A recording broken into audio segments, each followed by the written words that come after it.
Welcome. Welcome, dear viewer, to episode 7, a tale of sweat, struggle, and sewage, in which our hero finally breaks ground, lifts a finger, actually does something. If you'd like to find out if shit got real, if new shit came to light, if the shit hit the fan, or, most importantly of all, if our hero managed to escape the dreaded Buchan trap, then keep watching and all will be revealed. It's episode 7. So last night I dug this test hole to find out the layout of the sewers, and of course it immediately filled with sewage because the sewers leak so badly. That's the old PVC downpipe from the 80s, and that's the clay sewer, Victorian clay sewer, and this one here is a rainwater drain. So I think I'm going to have to put in a temporary sewage line to take away upstairs sewage while I cut a new trench over here to replace this manhole. Replace the manhole, he says, as if this will be a simple matter. But why? This is the public sewer running through the yard. And the connection from this flat and the flat above it comes from here, across here to a manhole, and then across here to join the sewer. And this manhole is in the way of the new structure, so I'm going to have to move it in this direction. Ah, yes. Move it in that direction. How hard can it possibly be? Well, let's see what's at the bottom of that manhole. This thing at the bottom of the manhole is called a Buchan trap, also known as a Bristol inceptor. Ah, yes. The trap devised by William Patton Buchan, Glaswegian sanitary engineer, to stop the foul stench arising from the sewers, bringing with it agues and pestilence. It's a U-bend made out of earthenware that's buried in the ground. The bottom exit goes to the sump in the U-bend, and the top hole is a rodding eye. And there used to be a little earthenware lid that went on the top hole to stop the stink coming up. And they put them in by the thousands or millions in the Victorian era because they believed that cholera was airborne. So they were trying to keep the air from the main sewer out of the sewer in the house. And they also were trying to stop rats getting in. But it turned out that cholera isn't airborne and rats can swim.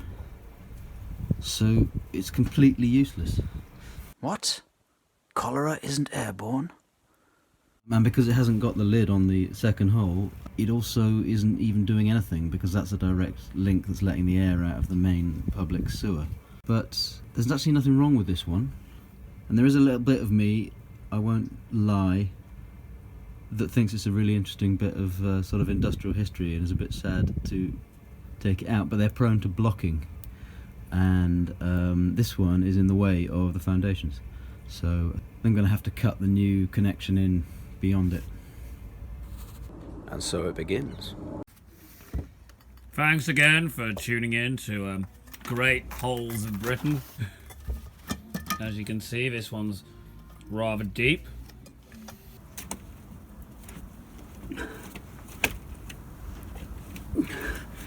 Subterranean homesick blues. So here's the progress. Down the bottom of here is the old Buchan trap in the old manhole, and there is the outflow pipe that I've got to cut into. And down here, it's flooded with groundwater at the moment, but this is the newly cut Buchan trap bypass tunnel. It goes underneath.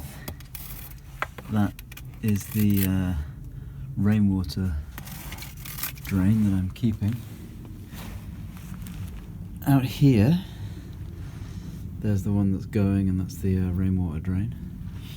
I wanted to call this section Requiem for a drain because over here, that's the temporary sewer line that's taking everything out to a manhole over by the gate. What that means is that sometime 2 or 3 days ago now, the last turd floated down this piece of pipe here and through the old trap and out into the wide sewage yonder. And really, that was the end of an era, because turds have been floating down this humble piece of salt glazed pipe for more or less 130 years.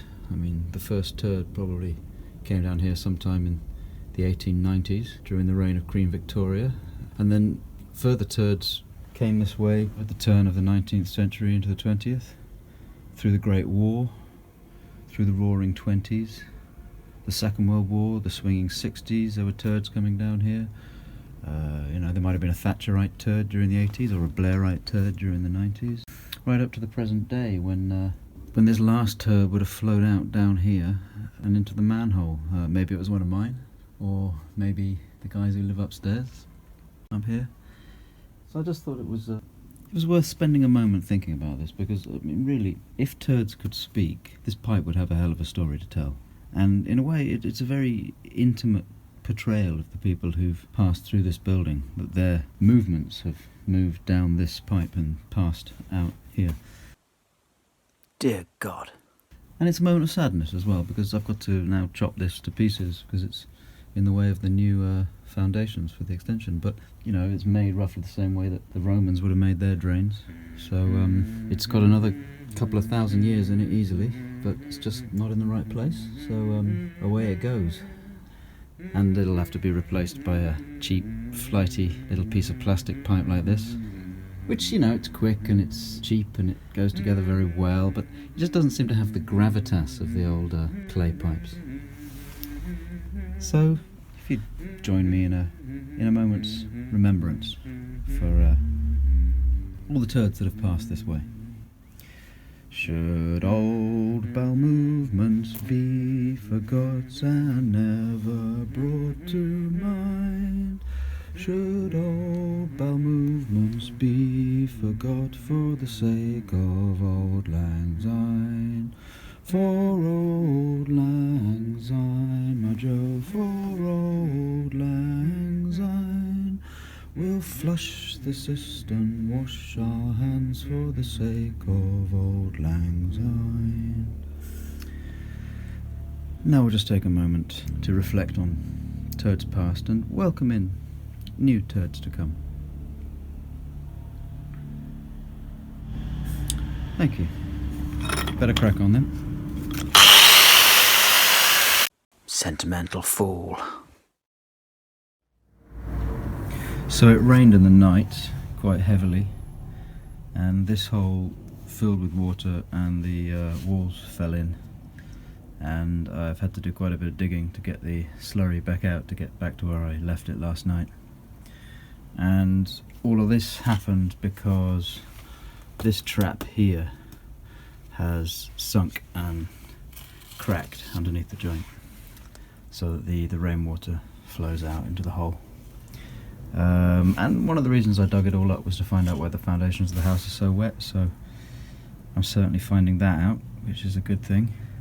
But I just want to take back all of that romantic nonsense I was spouting yesterday about clay pipes. I mean, what useless pieces of rubbish.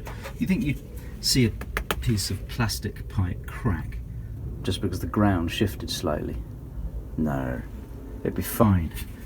Plastic is noble, plastic is modern and crisp and clean and clever, and the Victorians, if the Victorians were here, they would be all over this plastic pipe. Yes, by Jove, he's right. In this matter, our protagonist speaks with great wisdom. The new material, plastic, is robust and quick to assemble, and I find the orange hue pleasing to the eye. I am, as he says, all over it. So here's the new run. I've mended all these cracks here. Goes down here.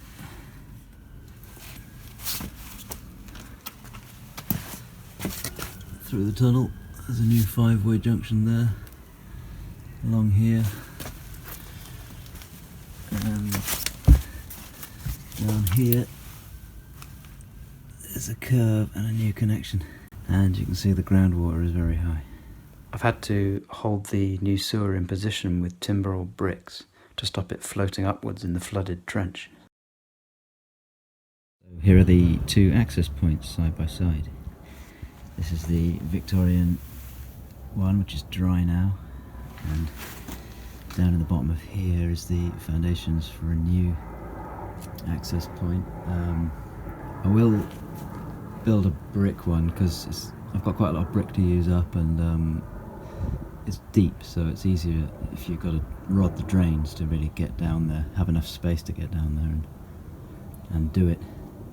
So yeah, I'll be taking this one apart, and this one here will be built to a modern standard, have a modern name. Obviously this is a manhole, because the Victorians always installed manholes. I mean, knowing them, even if they sent women down them, they'd still be called manholes. Yes? What of it?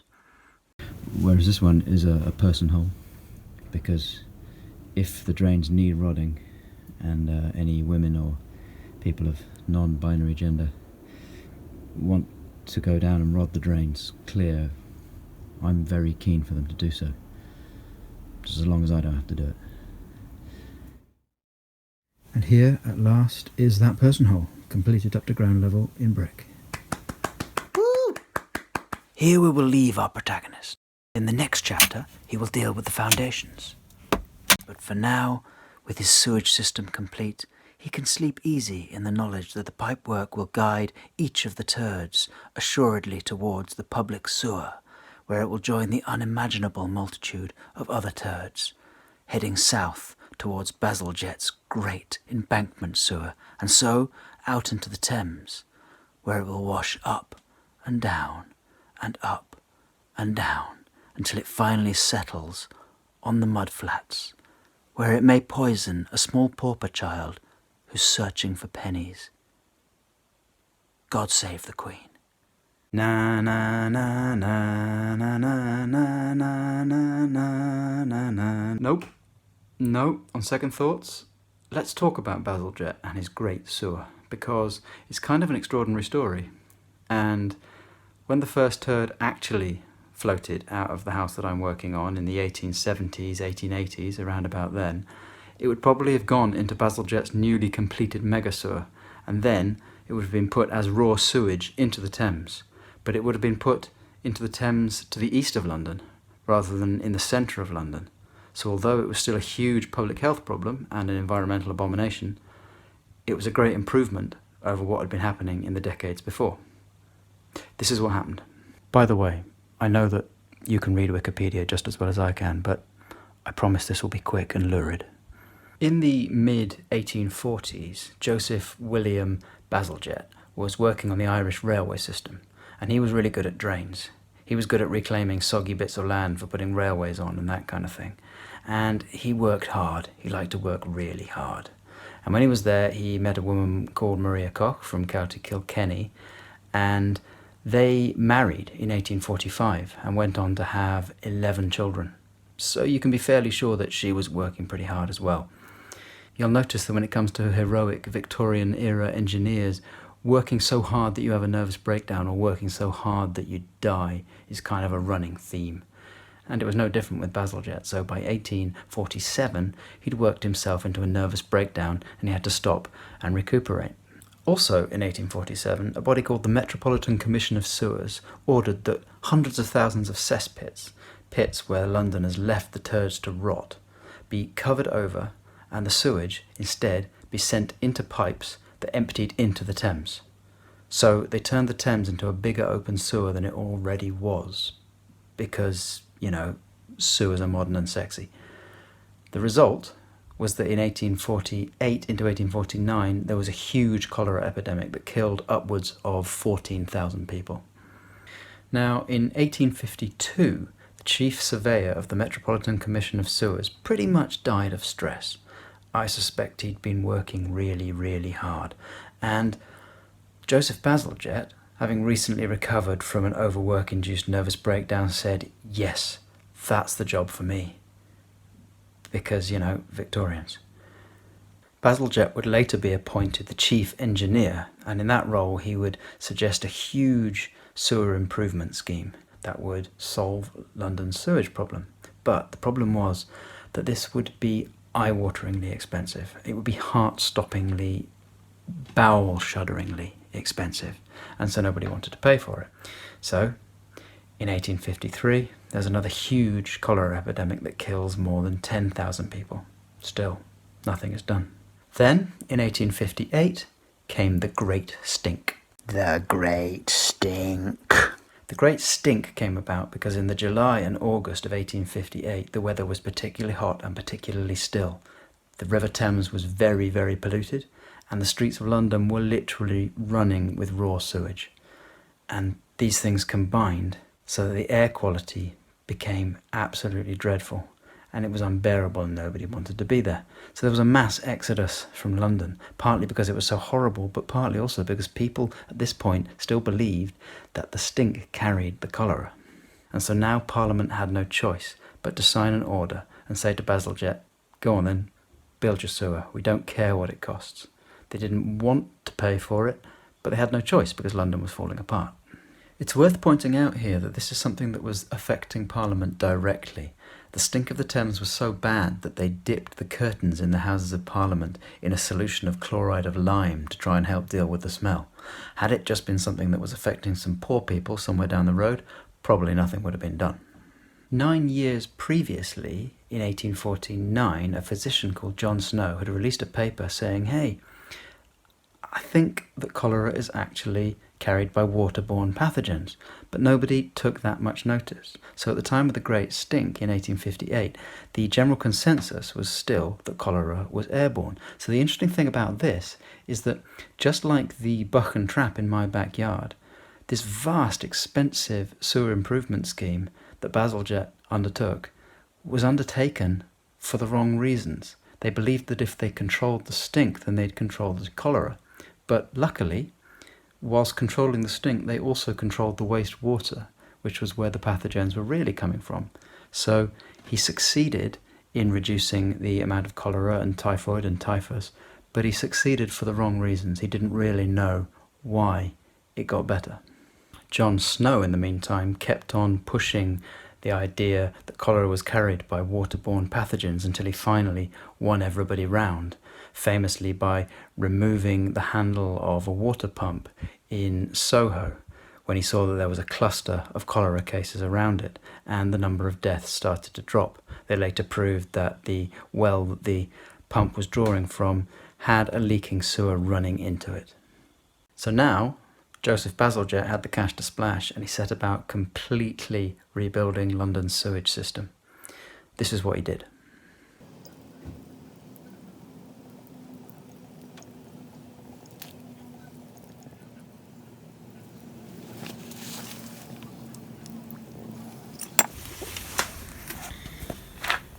The River Thames looks like this. You're probably familiar with it.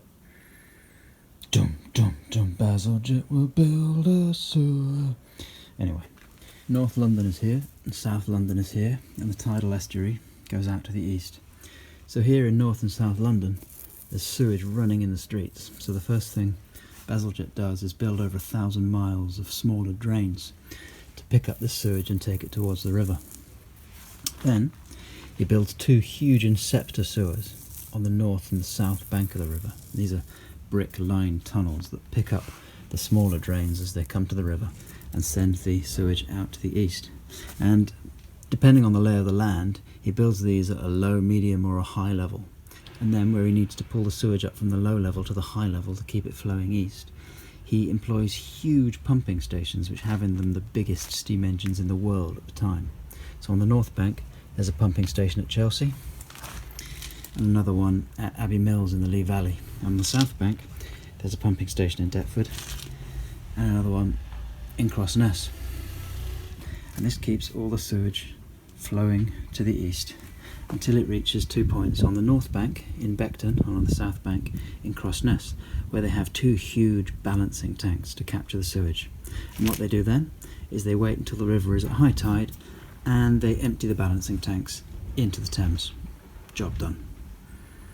The new sewer was formally opened in 1865 by the Prince of Wales, but it wasn't really finished until 1875, when Bazalgette was knighted by Queen Victoria. Na na na na na na. Now, Bazalgette was a trier, God love him. He was skillful enough and he was hard-working enough to make it happen, but there's a tendency to talk about heroic Victorian-era engineers as if they actually built the sewer, which of course he didn't. That was a bunch of labourers who also had a tendency to die of exhaustion and illness, and whose lives will not appear on the Wikipedia pages as anything more than a statistic. So, here's to them. One thing Bazalgette did get right is that he insisted on building the sewers at least twice the size they needed at the time, because he foresaw that the population of London would keep on growing. And as a result, his sewer is still carrying London's sewage away. But it is now seriously overloaded. 50 times a year or so, when there's a storm, the storm water goes into Bazalgette's sewer and causes it to flood. Now, the overflow pipes still go into the Thames, so we are still regularly dumping raw sewage into the Thames in the centre of London. And to deal with this, there's a massive new infrastructure project happening called the Thames Tideway, which is a huge 7-metre tunnel being bored even deeper under the Thames to carry the storm surge. But not many people have heard of that one. I'll finish the story here on the north bank of the Thames, near a stretch of water called Galleon's Reach, which in 1878, just a couple of years after Bazalgette had finished his sewer, was the site of a terrible accident which helped change, once again, the way that London managed her turds. Just over here in Beckton and across the water in Crossness were the huge balancing tanks that held the sewage as it came out of Bazalgette's sewage system. And you can see it's high tide at the moment. On the 3rd of September 1878, high tide came around about nightfall, and the sewage operators were doing what they always did. They opened the sluice gates and let out 75 million gallons of raw sewage. Now, just after nightfall, about an hour after the sewage had been released, a paddle steamer called the Princess Alice was making her way back up the Thames from Sheerness in Kent, carrying a bit more than 900 people who'd been on a day trip to the pleasure gardens at Rocherville. Coming in the other direction from the west was a much bigger coal freighter called the Bywell Castle. Now, nobody really knows quite what went wrong. When the Princess Alice came around Tripcock Point into Galleon's Reach, she may have taken the wrong line through the water, and the Bywell Castle's captain might also have made a mistake. Whatever happened, the two ships collided, but the Bywell, being much bigger, ripped the Princess Alice to pieces. She sank within 4 minutes. Everybody beneath the decks was drowned almost instantly. Something between 600 and 700 people died that night. The Bywell Castle and lots of smaller boats managed to fish between 130 and 160 people out, but of those, 16 died within the next few days just because they ingested the river water and it poisoned them. But it was when it came to collecting the dead that things got really macabre.